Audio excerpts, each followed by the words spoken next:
Hey guys, welcome back to the channel. Bought a couple of new RC cars. Well, new to me, they're used. I got a B6.1 and a T6.1 and a whole bunch of parts for them. I got them both for 300 bucks, which is a steal.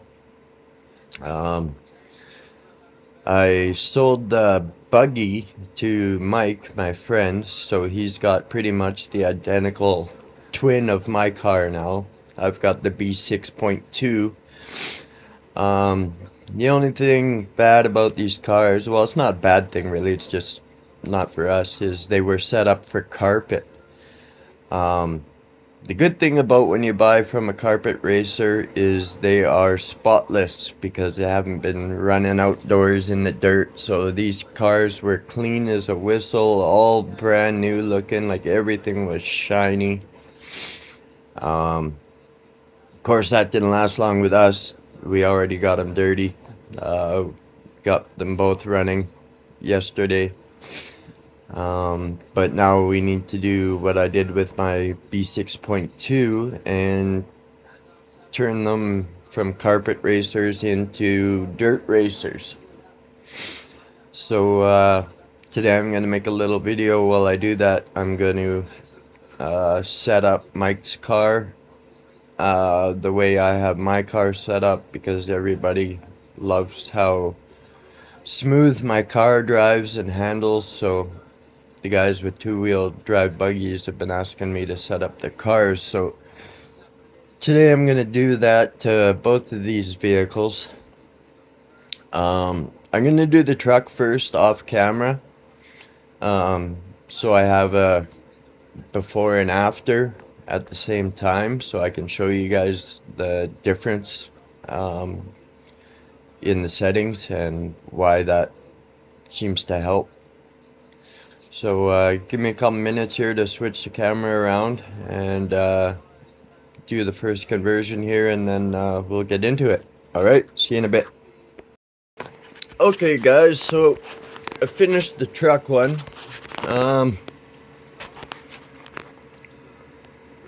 Get this to focus.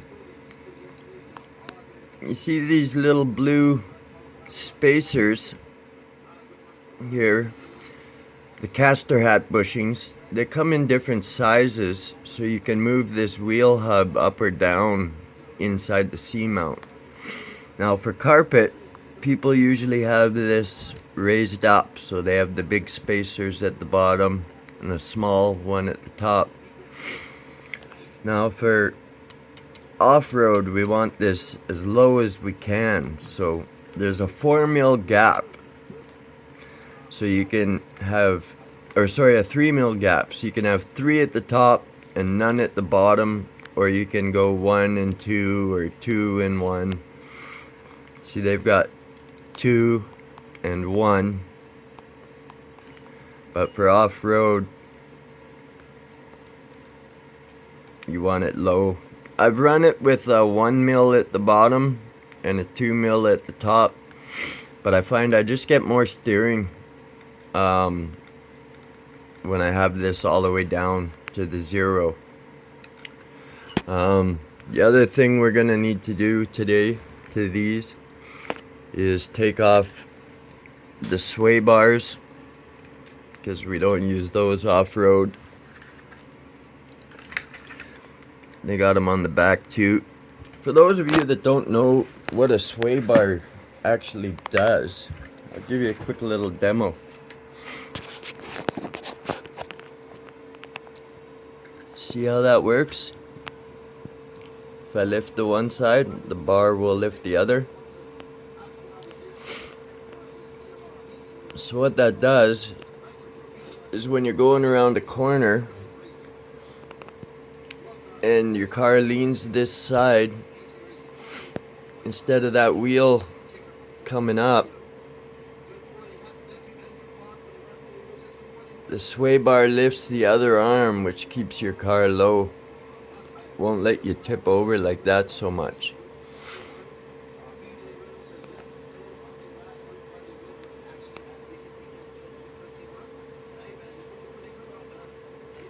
So yeah, that's pretty much what sway bars do. It keeps your chassis low to the ground. Prevents body roll because your arms. Yeah, so we got to take those off today too. So let me get my camera set up here and we'll crack into this thing.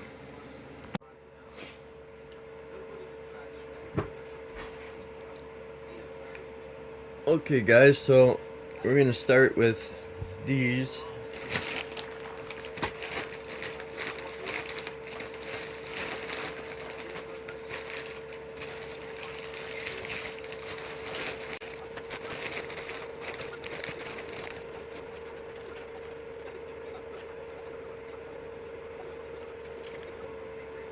I was hoping I had another 0mm so I could lend it to Mike, but I don't. So Mike's gonna have to be 1 and 2 for now instead of 3 and none. But that's okay.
Alright, so we lowered this hub.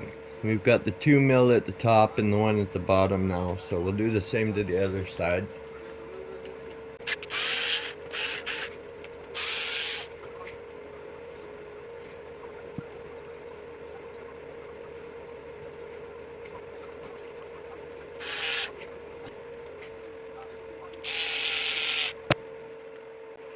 I like to use the drill, but you can strip stuff, so I just put it most of the way in and then I finish it by hand.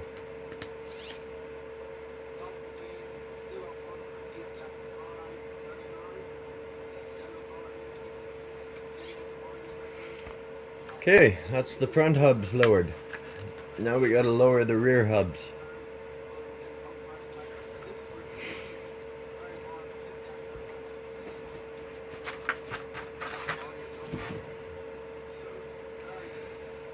So we got to take out this pin to take the hub out.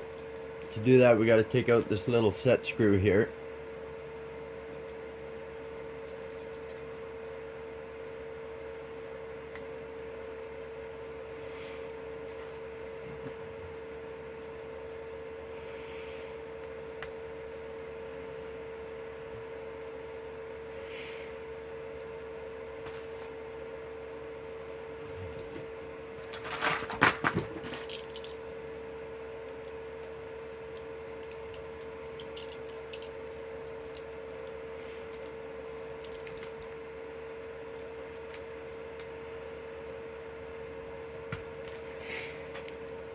Associated has these little inserts in here. I'll pop this out.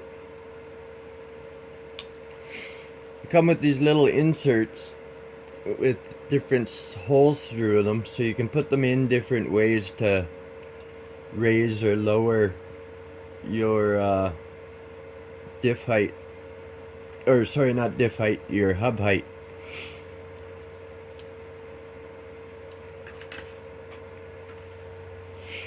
See, he's got his hubs all the way up, so we're gonna reverse that.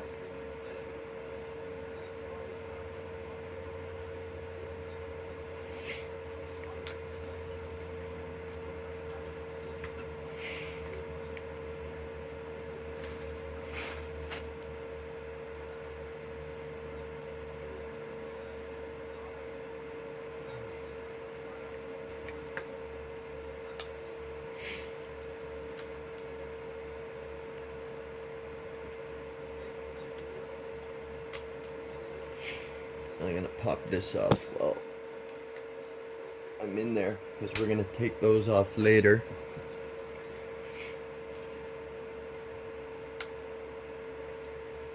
You gotta be careful when you're working with the hubs. They have these little spacers so you can move the hub forward or back inside the arm as well.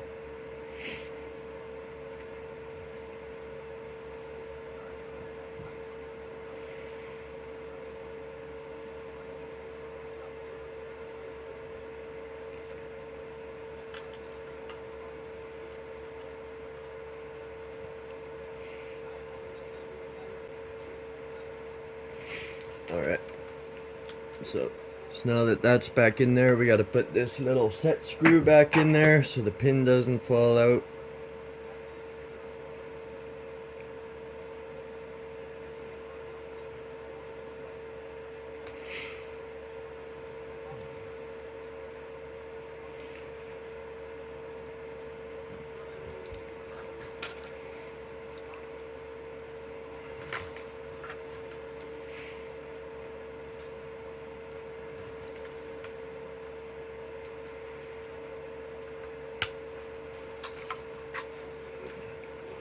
There, you can see this hub is lower now.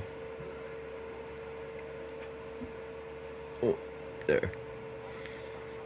You can see the hub is lower than the other side now.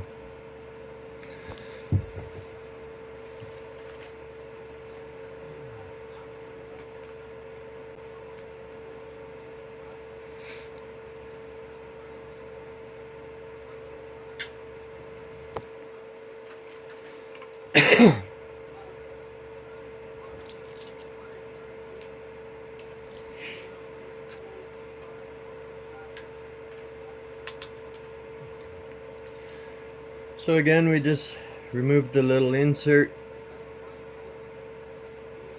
and we'll flip it upside down.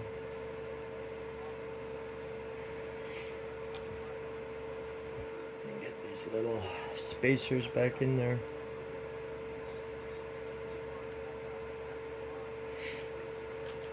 Okay, let's get that.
There we go. Sometimes tricky to get that little pin in there with those washers.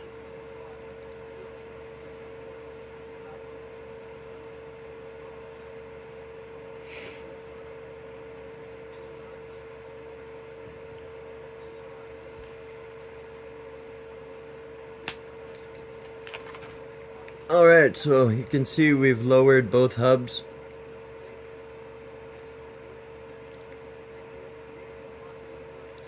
So the hubs are good for dirt now. Now we gotta get rid of these silly sway bars.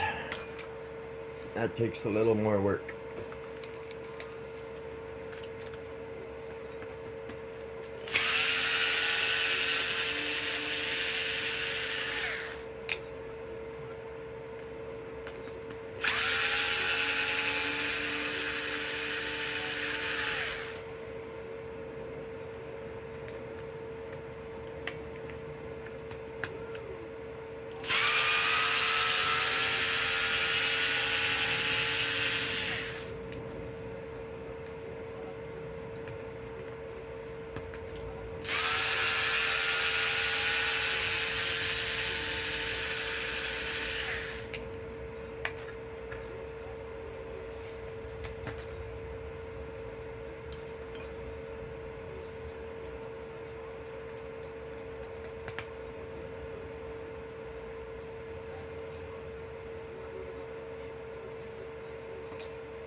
Alright, so there's one sway bar out.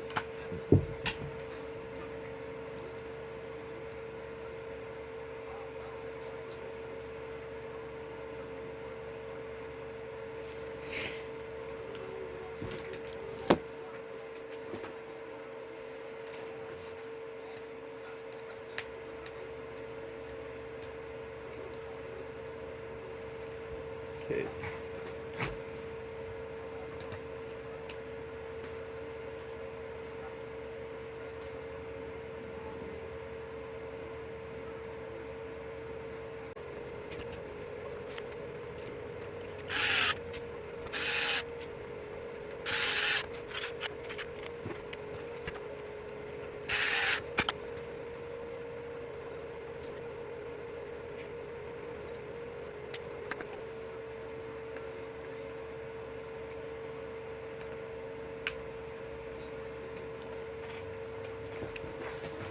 Alright, so now this rear sway bar needs to come out. Now this is a little bit more work.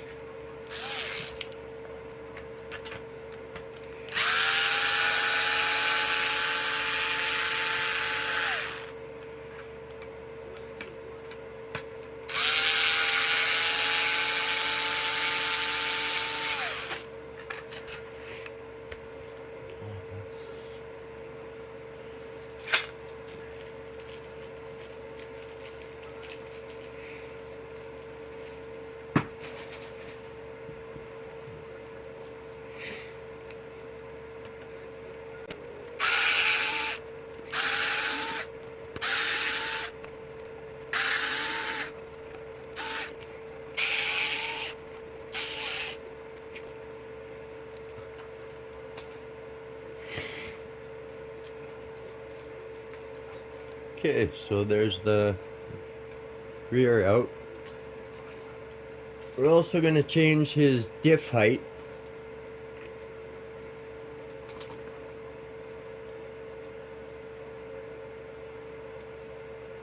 These diffs come with these little inserts so you can raise or lower the diff height.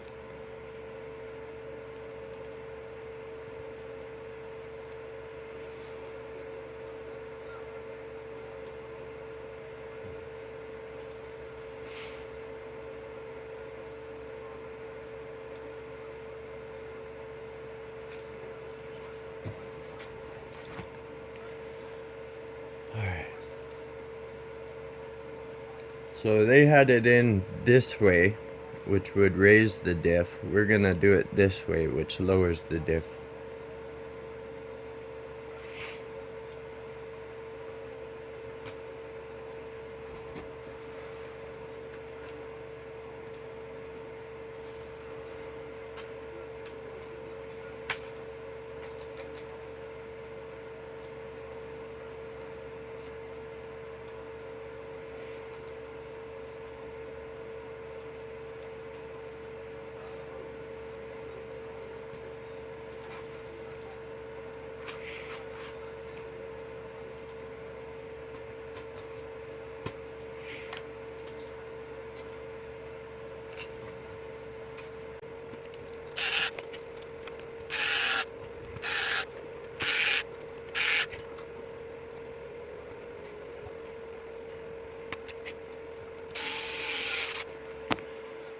Alright, so now the last thing we need to do is the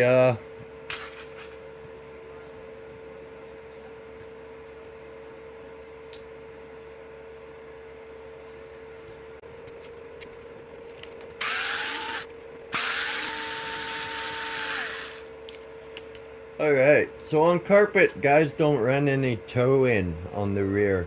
They usually have the front wheel or the rear wheels just dead straight for acceleration because they have all the grip they want. But on dirt, we need toe in on the back.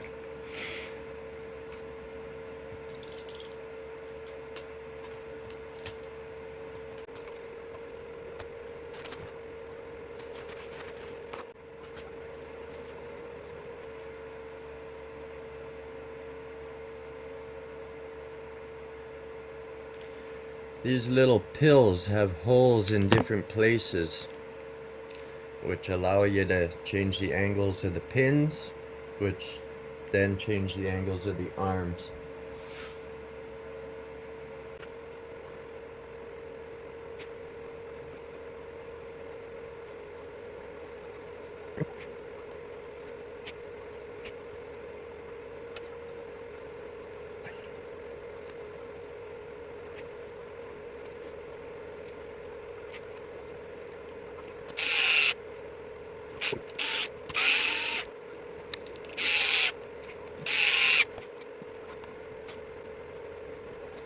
Alright, so that's all I can do for now.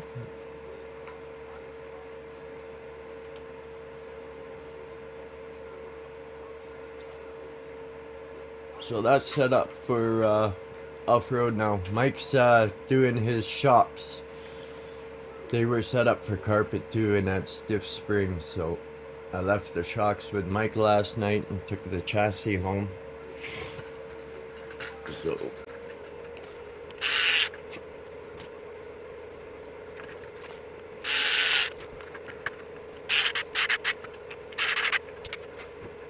alright, so yeah, that's set up for off-road now.